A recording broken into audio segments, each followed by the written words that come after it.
we are live on Google Hangouts, Google Live. I have Eric Bartel here, the nomadic entrepreneur, visiting us today for the show. And so if you're joining us on YouTube, stay tuned for a little bit. We're gonna fire up the Spreaker version. So stay tuned for a little bit when we go through that. Okay, so.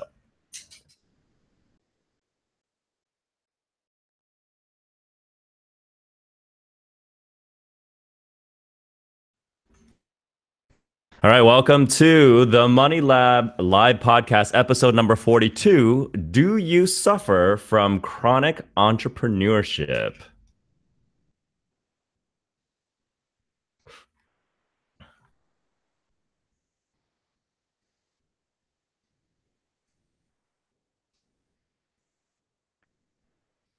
All right, welcome back to another live broadcast of the Money Lab from the Six Figure Academy podcast series. I'm your host, Wei Hong, and this is the podcast where we give you tips, strategies, and interviews with other entrepreneurs on how to re-engineer bad money stories and habits, develop new strategies to create a prosperous and an abundant lifestyle free of financial stress and worry. Now, if you're joining us live today, make sure you get on Spreaker.com or download the Spreaker app on your mobile device, such as your phone over here. And then you can join us and you search for the hashtag The Money Lab, so that you can join us in the chat room and ask questions and interact with us and our guest today. And now, while you're there, subscribe so that you don't miss an episode and you can catch us every week. For all of the ways to find us, go to the sixfigureacademy.com/radio for all the details. And if you are joining us on YouTube, Hangouts Live on the Six Figure Academy channel, you can see us as we have not only an amazing guest here, the nomadic entrepreneur Eric, and his partner in crime. We call her name is Baby, and she is actually spending some time entertaining my baby Kayla. And it's a husky paradise this time. So we have a doggy play date and a show all at once. So welcome, Eric. Welcome to the show. It's good to be here. Okay, is your mic up now? Is it? Yeah, there it is. All right. Okay, cool. Now, before I have you kind of do your own little intro, I just want to give the listeners a bit of a background, because I'm really excited. I'm really quite happy that you're here, because how I found Eric and how I met Eric was online, which is where he does a lot of his work and a lot of his business as an entrepreneur, which helps him afford the lifestyle that he has of being nomadic and traveling and seeing the world. He is responsible for all the binaural beats frequencies that we incorporate in our audio programs at the Six Figure Academy, which is really, really cool. And it's so cool, the world we live in today, how easy it is to make connections and create friendships and make new joint venture partnerships without even having to meet the person. And what I did was I connected with him on Facebook, talked to him about licensing his rhythms, because he was, he had definitely had years on it, and more than I did. And so I basically went to him to look for guidance on how best to utilize these things. And then I had decided that I wanted to have I forgot what kind of license I got, which was like be able to use everything Right. license, So I picked the biggest package, got the license so I can use all the different types of frequencies depending on the type of end result that I wanted in my audio programs. And that's how we developed our relationship. And then I shared a couple things with him, things that I created. And then we just stayed friends on Facebook. Then I think a couple weeks ago, he goes, "Wait, I'm going to be in town in your neck of the woods. You want to come by?" I said, "Hey, why don't you come on my show? Because it's all about entrepreneurship. Would love to have you on, and this is why you're here today." That being said, Eric, why don't you share a little bit about where you came from, how you came to be an entrepreneur, and maybe share a little bit about your money story, since this show is all about, the money piece. Right on. So really, I'd say it kind of starts with my entire life growing up. I worked. I lived in a small town in Iowa, and from the time I could have a job, I had a job, and I got a job in the restaurant industry. Okay. And pretty quickly actually became the general manager of the restaurant I was working at. When I was a senior, I was the GM. Doing work study. They got me on a work study, and I was the #1 guy at a restaurant. And so what do you mean by work study? They had a work study program for in our high restaurants? school, just in our high school in general. Oh, wow. Our senior year, we could basically substitute out of being in school for working. And so I think I went to like first and second period, and then was able to go off and go work for the rest of my school credits for graduation. That's kind of cool. And so basically did the restaurant gigs from then on, and went to school at the University of Iowa, and then went out and finished school in Idaho. And then when I was in school in Idaho, actually, the restaurant I had worked for shut down, and I realized I was completely broke college kid at this point. Right. But I realized that there was a restaurant full of equipment and everything else, and so it literally just shut down. It was just sitting there. Yeah, it was just shut down, sitting there. They went bankrupt. They could not just operate left anymore. It. Yep. And since I had worked for him, I knew the scenario. So I went to the bank where I knew that the owner had his loan, and I said, listen, you have a bad loan with all this equipment and stuff at this restaurant. Let me just take it over and start making you the payments again and take over this restaurant. So that was my first dive into entrepreneurship. I dropped out of college at that point and started running a restaurant with not a dime to my name. Wow, this is like a textbook story of a true entrepreneur, right? Right. And I made it 1 year. It was in 2008, which was a terrible year to have a restaurant. Well, it was in a college town, and while school was in, I was doing great. And then I kind of was living like I was doing great as I was 19. So wow, 19 and running the restaurant. Right. Holy cow. As soon as summer hit, I wasn't ready for it, wasn't prepared, and ended up having to close shop. But honestly, it was amazing. It was such a huge learning opportunity. For sure. I learned a lot about so many things on different levels of business with doing that. And kind of, I did restaurants for another 5 years. After that, I became an executive chef and the general manager of a huge steakhouse out there. Nice. And then one point, I really actually believed that I could do YouTube. I was doing a show for the restaurant called Restaurant Dreams, and I was going to follow the entrepreneur that I was working for. Right. Because he was opening a bunch of restaurants, and he was very good at it. He's a very charismatic guy. Yeah. So I was following him doing a show called Restaurant Dreams, and it was getting a lot of traction. And he decided he wanted nothing to do with it because it was bringing all this attention to him that he did not want. You said you have some history with restaurants. Mom and pop restaurants aren't notorious for doing everything by the book. So that's why he did not like having cameras showing stuff that he was maybe could get him in trouble. So he completely X'd the idea, and I was like, I understand why you're doing this, but I believe in YouTube, that I can make money on YouTube. Yeah. So I put in my 2 weeks right then and there as soon as he told me my idea was done. And within a few years, I had a huge YouTube channel, so it kind of worked out. Yeah. So from there, when you gave your 2 weeks notice, you jumped into the world of YouTube to kind of understand that a little bit more. I was already doing it with videos with Restaurant Dreams that were getting us attention and stuff. Yeah. And I understood it. Right. And I knew that people were making money being YouTube. And what year was this again? This was 5 years ago. 5 years ago. Okay. Yeah. 5 or 6 years ago. So not too long ago. Yeah, it wasn't too long ago. Right.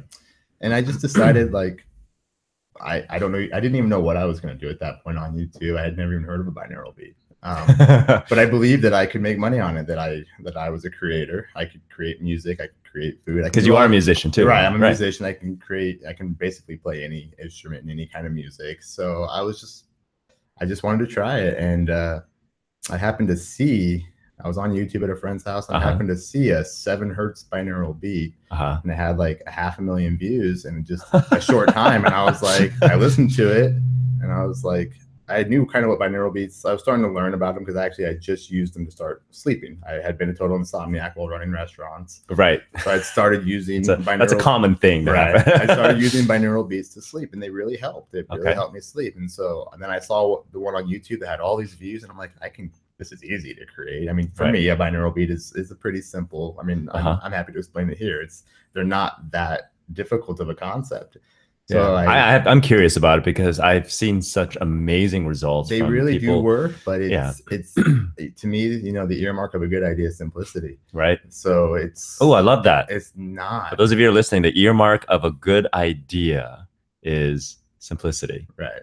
I mean, if you look at some of the most successful inventors out there that have created things, they never claim it to be complicated or complex. They say the best solutions in the world are the simplest ones, right? Always. Yeah. And so very cool. Yeah. Keep going. That's kind of where you know. So you started making these beats. Started making them. They had really helped me a lot at that point get sleep, which is huge when you're not sleeping. And so my motivation was to just give it away for free. Did you start doing research on it? What the different frequencies? Yeah, I did a lot of. There's a lot of content out there just about brainwave research, right? And that's really where it all comes from, is brainwave research. So you're going through the clinical research, the journals, machines, all that stuff, and there's lots of lists of different, what different frequencies do, and a lot of trial and error. Some of the best or by most effective audios we have were completely found by mistake. It was maybe one that I used for something else, and then someone heard it, and then it had this effect, and they're like, "What the heck?" Oh, and they got a hold of me. And they're like, "This completely changed my life for something that we weren't intending at all." Right. And so it's like, I'm trying to get rid of my headache, but now I'm totally aroused. Right. Okay, yeah, we know that frequency, what that's for. Exactly. Stuff like that, the HGH ones, they get a lot of comments about growth other places than maybe muscle growth. It's kind of related though. Testosterone, right? You can't know on YouTube how much of it's trolling and how much of it's true. Right. There are sometimes you can tell. There really are. There's sometimes maybe. You just got to try it then, I guess, right? Exactly. It's not a bad thing to do if you're going to the gym and you want to go, And then people do say they really find recovery, like even with HGH audios, recovery from gym and things like that. They really think it works. I'm not someone who really stands fully behind the HGH ones. Right. I don't. I have some out there, but like meditation, sleep, things like that. Absolutely. Pain relief. It has worked tremendously for pain relief. In fact, the one that I'm talking about, I'll just say it, if there's any lady listeners out there, there's one on our channel for menstrual cramp relief. I actually shared somebody. It was discovered through as being a sleep audio. Okay. And it was the second frequency of 4 during the audio. The lady that was listening to it heard it, and she has a lot of problems during that time of the month, and a lot of pain and issues. And she was only in day 2, and it just opened up, no pain, and she said it was miraculous. It was like nothing she'd ever experienced. Now these people, they're downloading your stuff and they're actually giving you feedback voluntarily about what they've gone through. Yep. Well, that's cool. I mean, she was ready to buy me the moon at that point. Right. I'm sure. She literally was just like, "What can I do for you?" Oh, I have heard stories. I mean, you and I probably can't relate, but I mean, I've heard stories from women friends that just, it's like the bane of their existence every that time of the month when it comes by, and it's just so painful that they literally have to take time off of work. Right. So I think that's such a cool thing. I saw that the other day and immediately recommended it. If you read through the comments on that one, that one has, out of any of my audios, that one actually, I would say it's 99%. I mean, it is one where that the feedback is genuine. And that's good. These women are just like, "What is this? Why do I not hurt? I tried everything, and all of a sudden this worked." That's huge. And it's incredible. I mean, and that's another one though. I can't charge for that. In my own mind, I can't. Like, if it is that helpful to someone, I want everyone to be able to experience that. I want every woman out there, if she doesn't have an extra $10 to drop on an audio right now, I still want her to be able to experience that. You should try. You should actually. That just came to me. They have these payment portals, these shopping carts that people go that are a little bit more modern, and they have a payment style which is pay what you want. Right. I think that might actually be one that works for you. And if they don't want to pay, they don't pay. Right. Yeah, it can still be 0. Yeah. So that way the karma sits on their end. I thought about adding that to the new style site that I just did. Yeah, I think that'd be great. And by the way, I love what you've done with the site. It's so much, it's a lot more modernized. It's better. It's a lot cleaner, for sure. And I know you said there's going to be more work to do, but we're going to share your website at the end, because I think it's a really good place to go. I mean, for people who, if you don't know what binaural beats are yet, there's so many. It's a way for you to unlock, kind of like what we do in our neurotuning audio programs for the Six Figure Academy. It's a way for you to unlock aspects of your unconscious mind that normally, no amount of drugs or medication can access, because it's a natural way. It's to stimulate your body's natural ability to be able to perform in certain circumstances, or perform or create a certain result. Right. So that's really cool. So you started doing the binaural thing. How did that translate? We're talking about an accidental success, so to speak, right? Because your intention was to give. Right. You know, and this is, I think there's some cool gemstones in this part of your story. Was your intention was just to give because you think you knew the results of what you were able to experience with binaural beats, and so as a result, you shifted your passion to that, to share that with the world, to get as many people be able to benefit from that. Right. What then happened at that point? How did that turn into you becoming successful in that area? I really actually attribute that concept and the idea of just doing it for free with my success. Really, I think that's what made my channel be probably one of the most popular channels on YouTube, is because people could tell that the motivation was coming from a very genuine place. I was interacting with all the people that were listening to my audios, and I give away all my frequency information with my audios. Most people do not do that, which is cool. Yeah, most people try to hide whatever frequency they used. I give it away, the frequency, and I also have a video that shows you how to create them yourself. Yeah, that was a big piece, because that's why I chose you to work with you versus other people, because there's a ton of people out there who do this kind of stuff. And so that's one of the reasons why, because you're thorough, you are coming from a very cool place, a giving place. And but here's the thing though, I noticed that you keep saying free, but there's a part of you that has to be open to receive, in order for you to be able to monetize the freeness of what you're giving away. Because there are people who give away free and they shut down. They refuse to receive as well. So what do you say to that? Because you obviously didn't take that approach, because you were giving away for free, but you were able to monetize through AdSense, Google Ads, all these different places, right? But you had to have set up the account. Right. You had to associate with your account, right? So there was a part of you that had to be willing to receive any level of exchange, right? But do you know what I mean? There's a lot of people out there who are so bent on, I need to give this away for free, you know, and they have such a aversion to receiving money, which you obviously didn't have, because otherwise you wouldn't have received money. You know, it's funny that you say that though, because part of it that I actually do see even as a downfall that I have really worked on since then, because I was able to observe it, was YouTube was really what took off, and my YouTube channel just really skyrocketed. I had tons and tons of views. If you searched binaural beats 5 years ago, the first 4 pages were my audios, no one else's. I mean, it just, and the reason that worked, I'll give away the little secret, is YouTube's algorithm really liked a long watch time, and all my audios were at least an hour. So if you're comparing this to other places, if one person watches it all the way through and the next 9 don't, that's still a 10-minute average watch time, which is way longer than most videos are. And so the algorithm really favored that, but now if you search meditation music, they're all 8 hours. That's how you know that that's the case. All the top ones are 8 hours long, because of that same reason.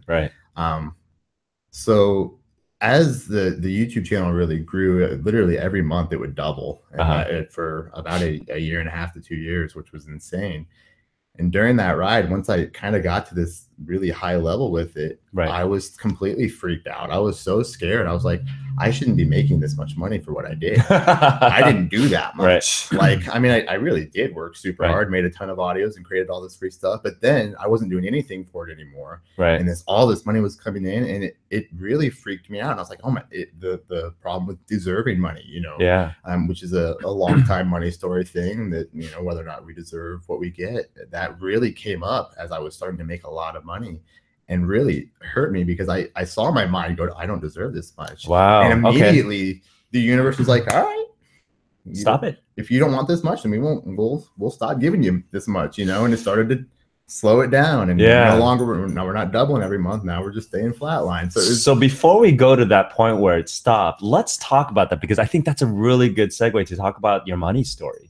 You know, because, you know, we often don't notice it until there's a windfall of cash or money that starts to come in. And so I tell this with all our clients all the time, that when you go to 0 to 6 figures, there is what we call money anxiety that shows up there. We resolve that, you get past 6 figures, and then when you start going to mid 6 figures, up to close to getting to 7 figures, a new set of money anxieties will show up.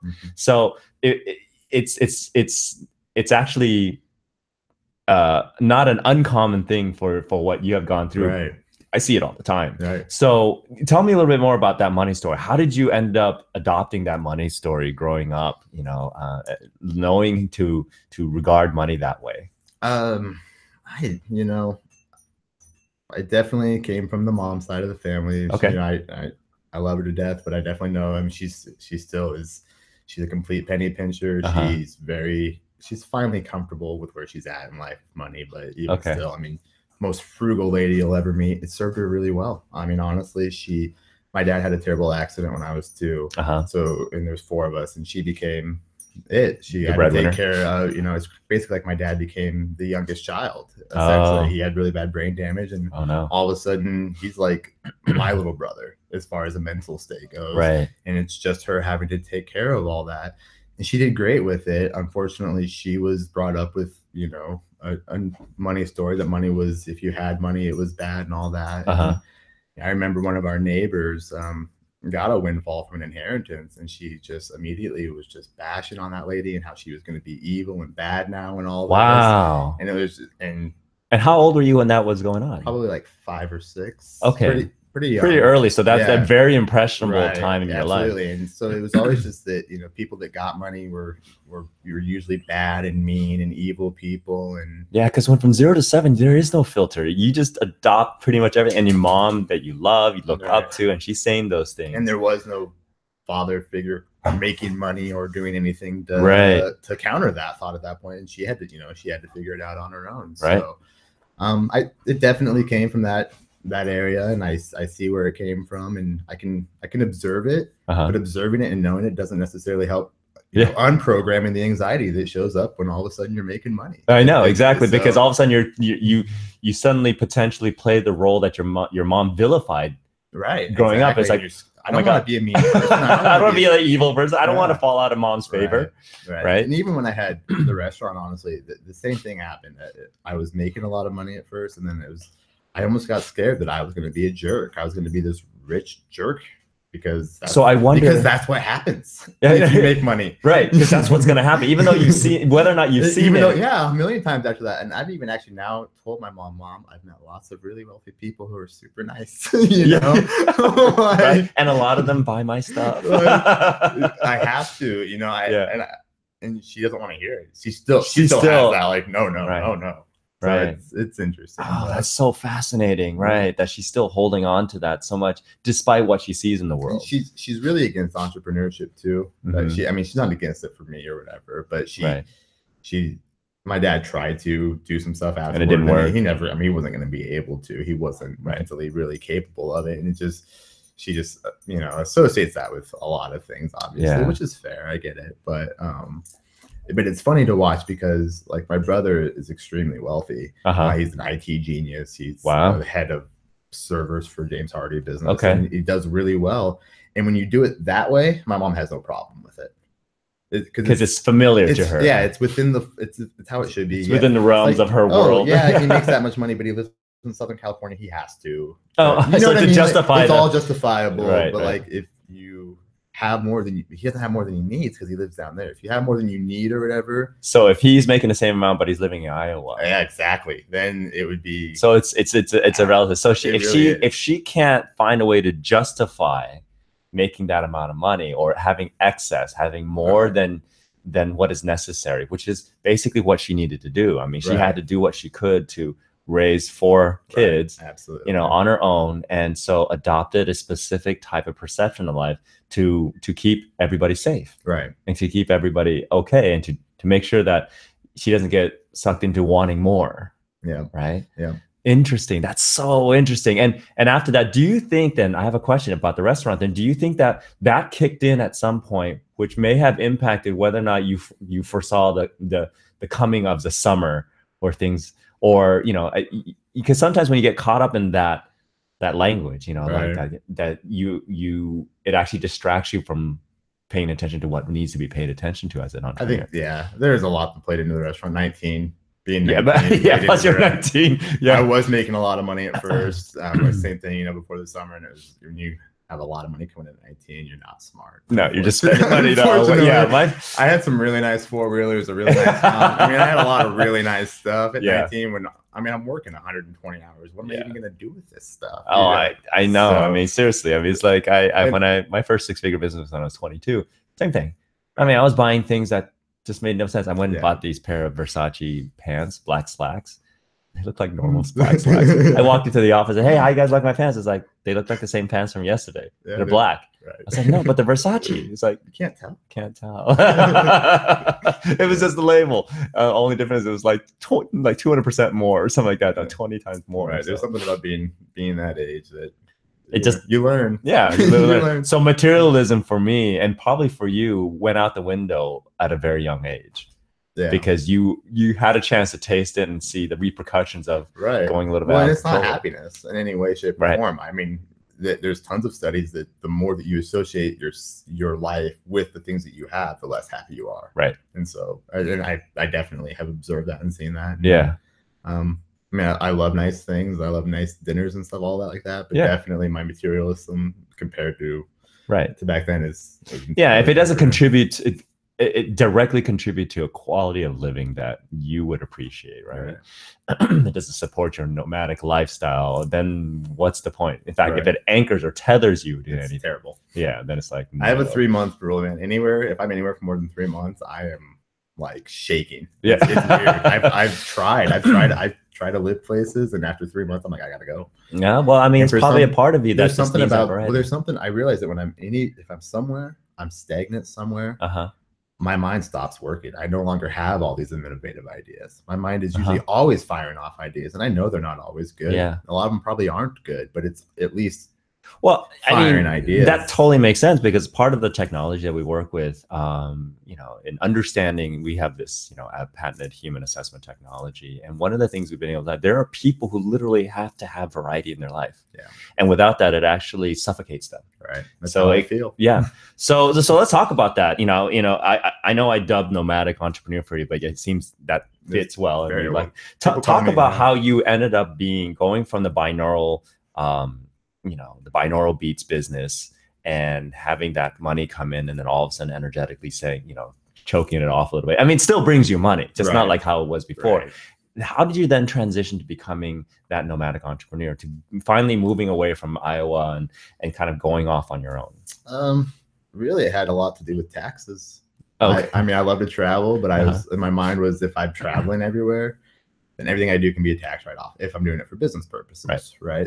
If I'm in my town where my address is, I can't write off anything like lunch or whatever, unless it's, there's all these specific rules about how taxes work, right? But if I'm traveling, pretty much everything can become a write-off if I'm doing business. And so I realized, like, I like to travel. Let's go to the ocean. Let's film the ocean. Let's layer that with some binaural beats. Let's go to a river. Let's film a river. Let's layer that with binaural beats. And so and I have lots of audios on them that are just nature, even without even layered with binaural beats, that get a lot of views. I mean, people like that opportunity to see nature. So they're living vicariously through you, traveling vicariously through you. I really just use it as an excuse to travel.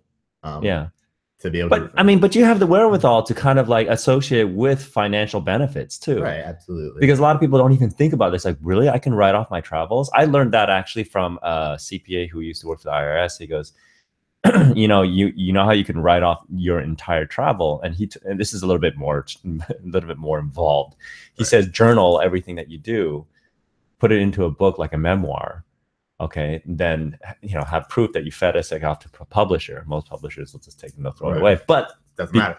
You've done that, right? Which justifies the entire thing. And that's kind of what my CPA told me as well. They're like, if you have a video on YouTube that has views that made you money, then you can literally write off what you did to go travel there and do that. And so that's kind of what I think it's a beautiful thing. I mean, that's why it fit my lifestyle, it fit what I wanted to do. Right. I have family all over, I have friends all over the country, and I love to just be able to go see them. Yeah. Well, there's plenty of scenery here where we are in Redondo Beach. You could take pictures of the ocean and everything after this and everything, and you can actually write that off. Exactly. Everything. I mean, it's crazy. But it gives you inspiration too. I'm gathering. When I'm on the road, there is something about being behind the wheel traveling. That's when I do my best thinking. Right. I lived in South Dakota. I bought a property in South Dakota and lived there over the summer. And after a few months, I literally felt like I had no good ideas. I wasn't being productive at all. And I really find that it's when I'm not comfortable that I'm productive. If I'm comfortable, I get really stagnant. My mind gets stagnant. I need to be a little bit uncomfortable. And I mean, traveling to a hotel every night is a lot more uncomfortable than just your same routine at a home. But when I get into that routine, unfortunately, that routine can get really stagnant and just, it just suffocates you. All I do, I mean, I would go out and go go hiking every day, and I go hike every day. That's something that's Sure. not a question. We do that every single day, and it's important to me. But other than that, then I'd come home and I wouldn't do anything. And I was just like, when I'm on the road, I'm doing stuff. I'm creating. I'm making stuff happen. You know, I built that website in this last week on the road. So nice. I saw that. I get things done for some reason when I'm traveling. So I just go with it. I think because you're totally fed that way. I mean, if you don't have that ability to travel, it probably drains you. Suffocation is the best way. It honestly is a great word to describe it. It really does feel that way. I feel like I'm just got blankets over my head and being held down, like not going anywhere. So. Right. So now I have a question. So the name of the show today was actually inspired by what you said, you know, chronic entrepreneurship. And so we decided, though, do you suffer from that? Because chronic typically is associated with something that's not good. In fact, you said it too. I mean, when you Google chronic, it's usually associated with something that's bad. So, so let's talk about that. I mean, people, you know, who are listening, they might say, oh, do I suffer from chronic entrepreneurship? What would you define as chronic entrepreneurship? For me, it's I can't hear an idea. I can't talk to somebody without immediately wanting to compete or do it myself. And for an example, I'm doing web design right now a lot. So for some reason, I've taken on a lot of insurance agent clients. So I'm doing your portfolio. I still remember when you first started to do it with your Latrobe marketing. I remember this is like a year, 2 years ago. Right. Yeah. And then I was like, oh, okay, that's cool. And then I think just a couple days ago, I went to your portfolio. Your portfolio is huge. You've worked with so many people since then. I've done a lot of great websites, but I guess I'm not sure what was the question. I don't even know where I was going with that. Oh, no, just asking about chronic entrepreneurship. So when I do, all right, I'll just give you a direct example. So I built a bunch of insurance websites. Now my mind's like, all right, how can I capitalize on insurance? Because I've been exposed now to this field. Like, can I build websites that are insurance websites for myself and get all these leads? All right, if I get all these leads, how do I want to handle all these leads? Do I want to sell them as leads to insurance agents, or do I want to work with an insurance agent and get the residual income off of these leads? Right.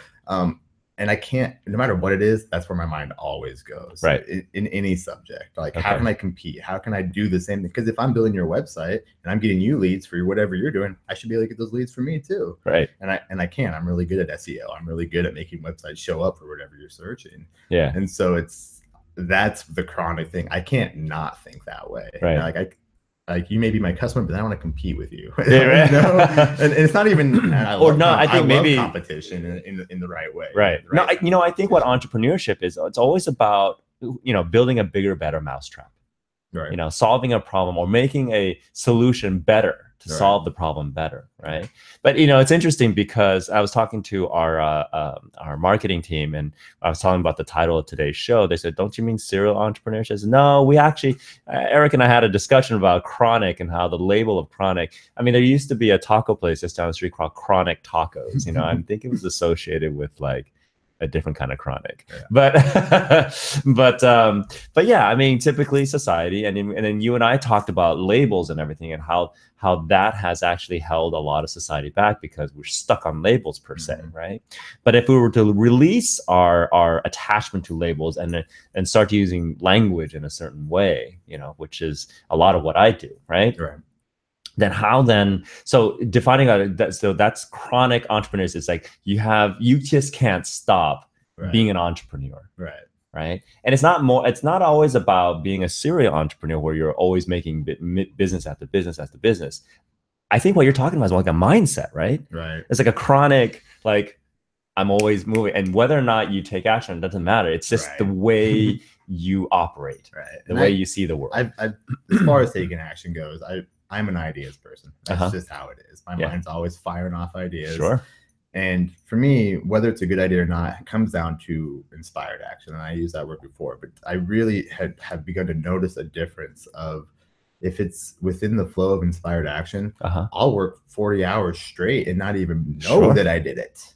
Yeah. However, if it's not within my flow of what is really, I think, benefiting my life or whatever, that has a very obvious energetic feeling to it as well, where it's like I'm just the normal analogy of rowing upriver. That's literally how it feels. It's just like everything I do is the universe is telling me over and over this isn't right, and I used to just keep fighting that and then at the end of the road, I'd find out exactly why it was completely a waste of time or not worth it.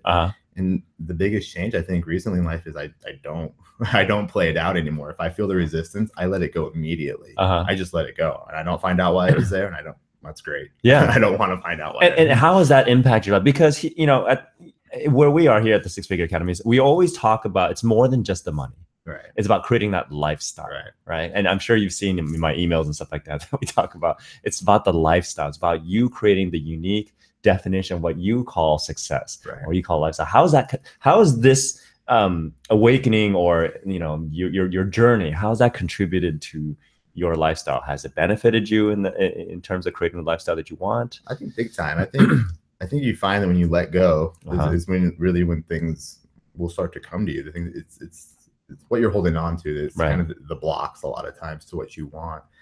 And so letting go of that allows, I mean, I don't make plans ever, really. I mean, we made like a tentative plan for this, obviously, and I hold to those when they happen. But on the day-to-day, you know, I was over on the beach 2 weeks ago, and then I literally was thinking about going south and over to Ojai area. And then I was like, I literally, the vibrational feeling was like, that's not the way to go.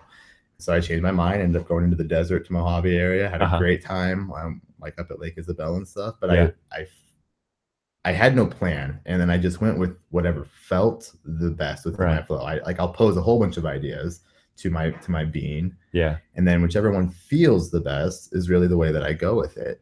And what I've found that does, if I don't have expectations, I create no expectations that way. And if no expectations, I can't be disappointed or let down with anything. Oh yeah, expectations is like the bane of human existence. So I mean, really just kind of allows me to just go with whatever the flow is, and there's no resistance then, and it's a much happier life. I mean, I feel happiness and joy on a regular basis instead of disappointment or resistance or things like that. So really just the level of contentment and happiness, which I think is what we're all kind of looking for in life, is what I believe that change, that shift has really brought about. So in a way, whether it's intentional or not, you've structured your entrepreneurship, your chronic entrepreneur mindset, right? And to feed your inner nomadic nature being, right? And your businesses obviously support that. I mean, you could run your business anywhere, right? Anywhere. And it's not a fit for everybody, obviously. Not everybody feels suffocated. In fact, some people can't travel that much because a lot of people assume that I'm very unhappy and that I'm like searching for something just because it would be unhappy for them, right? They can't. They're like, I mean, most people don't like the nomadic lifestyle. I mean, there are a few. Maybe your brother. My brother hates it. He can't understand. I mean, like for him, going and spending a night camping up at Lake Isabella would be like his biggest nightmare. He has nothing to do with that, and that's great. I mean, I totally get totally fine. Yeah, that's fine. Yeah, I love it. So, and that's fine too. And they all support that. But my whole family's at the point now where they're like, people, oh, what's Eric doing? Where's he at? We don't know. We don't know where he's going. He doesn't know where he's going. Ping him on Facebook. He has no idea where he's, and I don't know. Like I have Christmas in Southern California at my brother's. That's why I'm here. Right.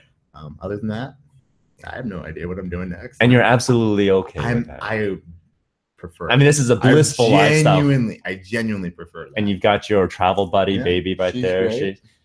She's got a bit of a husky in her, so she's nomadic. Huskies by nature are nomadic. She likes it. She does well. We've tried a lot of different. I did a motorhome last year. That's part of my. She hated it. Oh, she hated the motorhome. I mean, I don't know why. I don't know if it was because her den was moving all the time or what, but she protested it. I mean, she let me know. So how do you guys travel now? I have bought a new Subaru Outback with a rooftop and just do hotels. A better way to go. Yeah. We just do hotels now. I mean, I like to travel so much that when a motorhome's getting 6 miles to the gallon, and I usually do at least 200 to 250 miles every day. When I love to, I can't stay put very well. Right. So it's actually cheaper to get a hotel.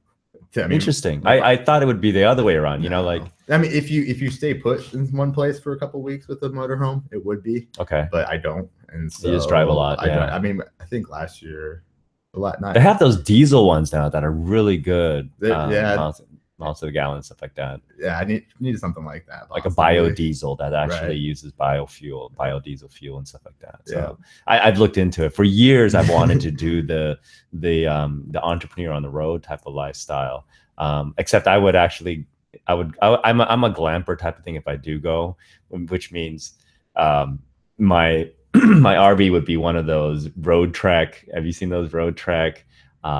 Super green, technologically advanced. I have a flat screen in the back and everything, but it's in, you know, but it's also a motorhome, right? But it's got all the furnishings and everything like that. That's the kind of like nomadic lifestyle I would actually lead. So a little bit more would probably cater more to what your brother's level of refinement is. Maybe. Right?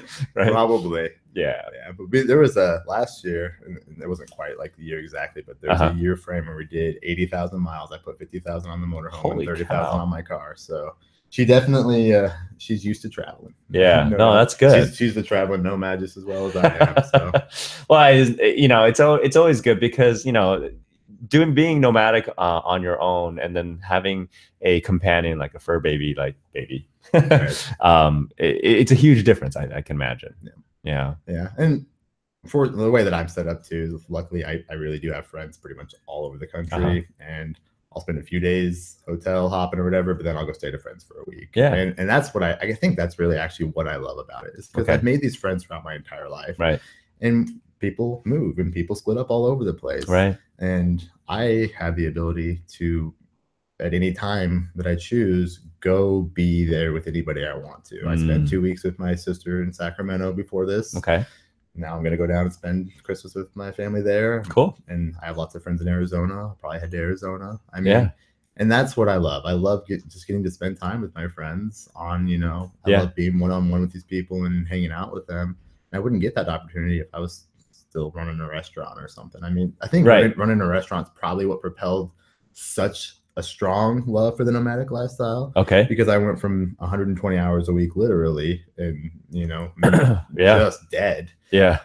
And to a freak. Probably sucked the life out of you. A lifestyle of freedom. And I did not feel free at all when I was doing restaurants. You should blog your adventures, you know. I just started a website / blog Instagram called America Untamed. America Untamed. So .com? Yeah. Wow. How was that available? Because it's AmericaUntamed.com. AmericaUntamed.com. I haven't done anything with it yet, but the idea is that because my other sister was in Germany for 3 years, but they just moved to their military. They just moved to South Carolina or North Carolina, one of the Carolinas. So most likely my trip will be across the South all the way now to the other coast. After Christmas. Cool. And I was like, that's a cross-country road trip. I should probably blog that. Yeah. So I think it'd be really interesting just to blog your entire life. I mean, being nomadic entrepreneur, it's almost like you have to be blogging about it so that people can live vicariously through what it is. But like I said, I also have always liked to kind of hide behind it. Yeah. Or like whatever, you know, if microblog, you know, I'm a producer, I'm not a lead singer. Right. You know, that's how I look at it, like in the music terms. Like I'll create great music, but I don't necessarily want people to know I'm the person that created it. Like, but you know what though? You know, right before the show, you were talking about how you would love to basically be able to gift these ideas out, because the ideas that come to you, some of them are absolutely genius, but we can only do so much, right? So maybe that would be the things, like as you're doing your mini blogs, you know, they're not like really long blogs, and you have an idea, get it down and then get it out, and then gift it to the universe and say, hey, whoever wants to take this idea, this is and you know, this is a good thing to do. I like that. Yeah. And then you're giving like you like to give and everything like that. So you have the binaural beats, you have the website development and marketing business, right? And then I think there's another one, isn't there? I think there's something else we talked about. I mean, one of the other things I'm working on that's just fun right now is I'm doing I love to go rockhounding. Like just searching for gemstones. Oh.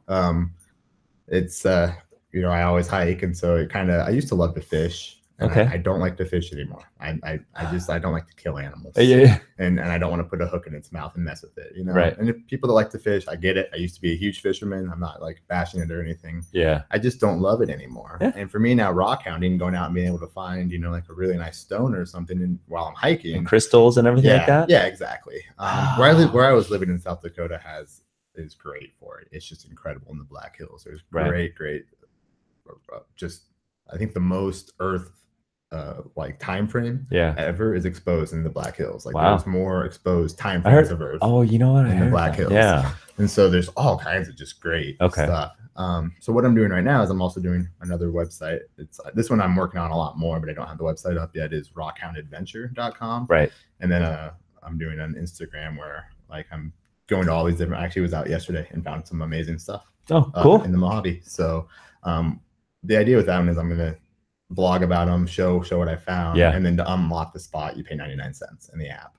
And there's a lot of information already out there about different spots and stuff, but tons of them it's 20 years old. It's a whole subdivision now. You're never going to get there. Right. So I'm basically checking a lot of these spots and updating them and letting people know this is still a good place to go, or don't waste your time. I mean, this is, if you connect yourself with people who are, who create gemstone based jewelry, like the people who created my, you know, my bracelets and stuff like that, they will go there.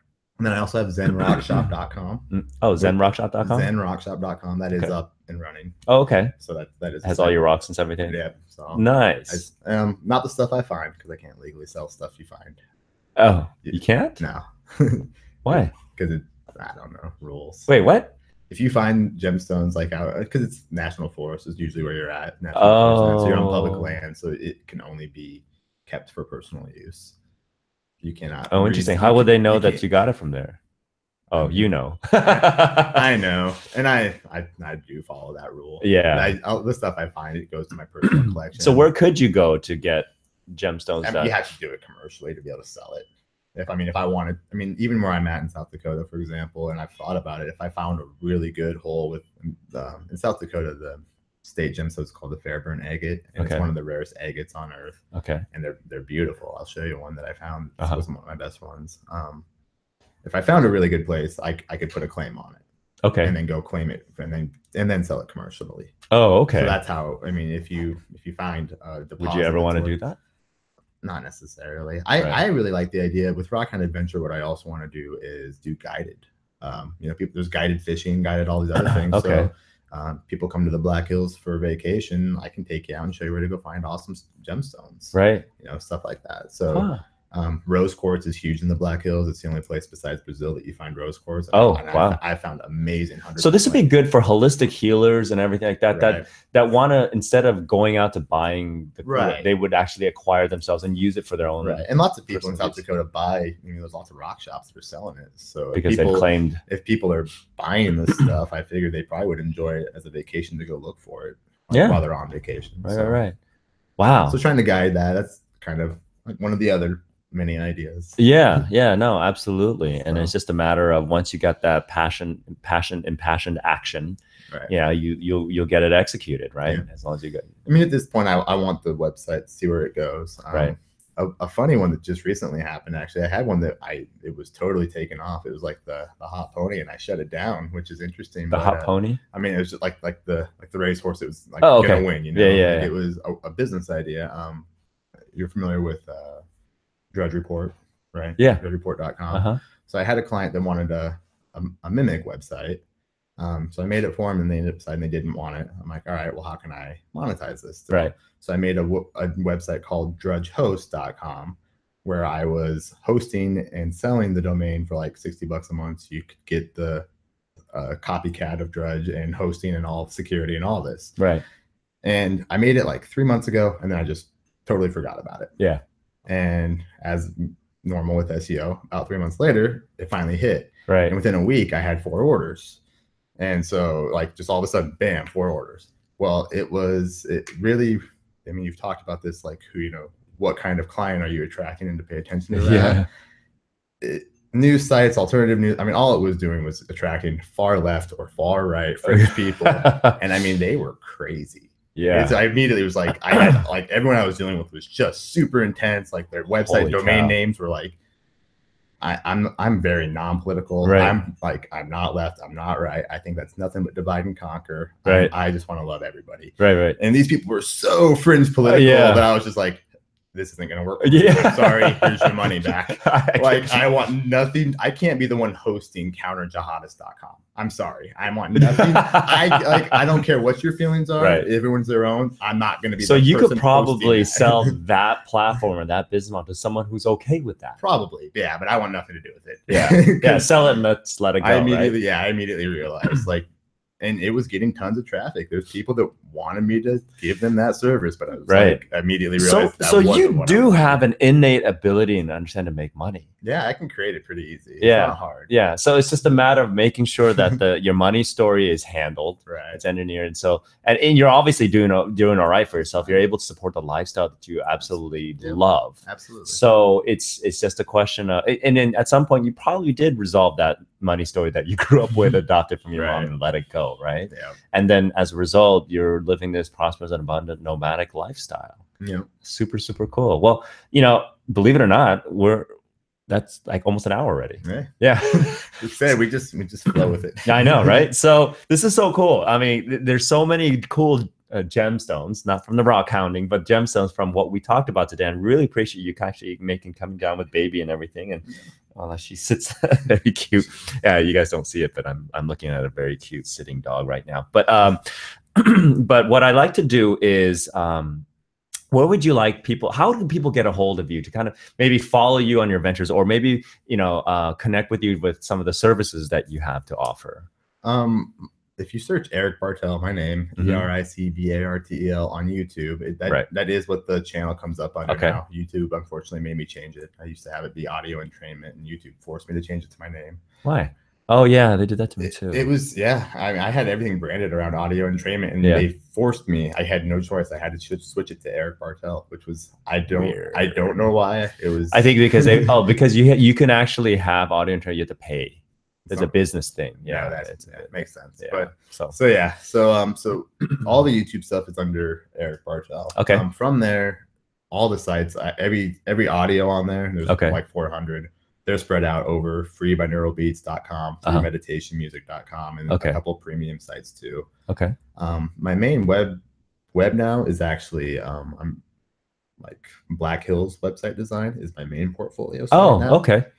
So it's different. So what I'll do is I'll get all the links. I have a bunch. Yeah, I'll get all the links that you have, and we'll post it into the notes and the comments of the show on Spreaker and probably on Facebook somewhere. For my business card, I actually just have a Blake white business card. That, and whenever I meet people, I just rewrite. Yeah, you just write whatever we want, whichever one we want to discuss. It's a nomadic business card. Yeah, exactly. It's a shift and changes depending on what's you adapt to what changes around you. You can actually, you know what you should do? You should actually get like a really fancy like blank card, and so that way it's still fancy, right? But more, and then exactly. Or you just at least have your name on there, right? And then you can just put whatever you want. Simplify it a little bit. So very, very cool. Well, hey, for those of you who are listening either during the live or afterwards, make sure you reach out. This is a very cool cat to kind of connect with. He, again, like I said, he shows up in all of our audio programs. His work providing the binaural frequencies and everything. And what's so cool about him is even if you aren't paying the royalty fees and everything like that, and if you're just reading, he's actually very, very accessible despite being nomadic. If you have a specific challenge that you'd like to have binaural frequencies to help you resolve, he probably has it already, or can probably, he's done it for me. He's able to create a specific unique frequency just for that solution. One of the things I actually really want to switch to with the music is one-on-one work and trying to figure out specific target frequencies, because what I have learned is even with the most effective audios out there, there's still that few people that it doesn't work for. Right. And that's going to be the case with everything. Right. But my question is there maybe a different set of frequencies that would work for that person? And is there a way we can figure it out? Ooh, you and I need to talk. That's really where I'm trying to go with my one-on-one. I want to make it more one-on-one specific. We will do specific frequencies for you. Right. It's just, muscle testing is what usually comes to mind that holistic people use. And I think there's probably a way to use muscle testing to come up with I have a solution for you on this, but because we have a way to measure the individual's unique frequency right now in this moment. Okay, perfect. I don't love muscle testing. I don't feel I've seen other people that I think it really works for. Right. I don't trust myself as a muscle tester. So right. I don't. I mean, I'm just being honest with it. Yeah. I don't, and so that's why I haven't been quite. But yeah, I'd love to. Yeah, we could definitely talk about that off the show. Okay, very cool. So again, thank you so much for coming down. This is a great show. I think there's so many different things. If people just listen and kind of read in between like what your journey was, I mean, they would get so much out of it. I mean, I got so much out of it. I was sucked into it. So, you know, it's surprising this is your first time, but you're a natural. Yeah. So anytime you're back in town again, let's definitely have you back on the show, and you can bring us up to date on all the other cool chronic entrepreneurship stuff that you're up to. Yeah. All right. Awesome. So ladies and gentlemen, this is the last week before the holiday season. Yes, we will still be doing a show next week. Let's see what kind of guests we can bring in next time. But in the meantime, have a fantastic holiday season. For those of you who celebrate Christmas, Christmas will be happening before our next show. So have a great Christmas, Hanukkah, Kwanzaa, whatever else that you celebrate. Other than that, that's pretty much it. Have a fantastic week, and join us on the next Money Lab. Would be right after the Christmas day, right? Yeah. Okay. Peace out. Thanks, Eric. Bye.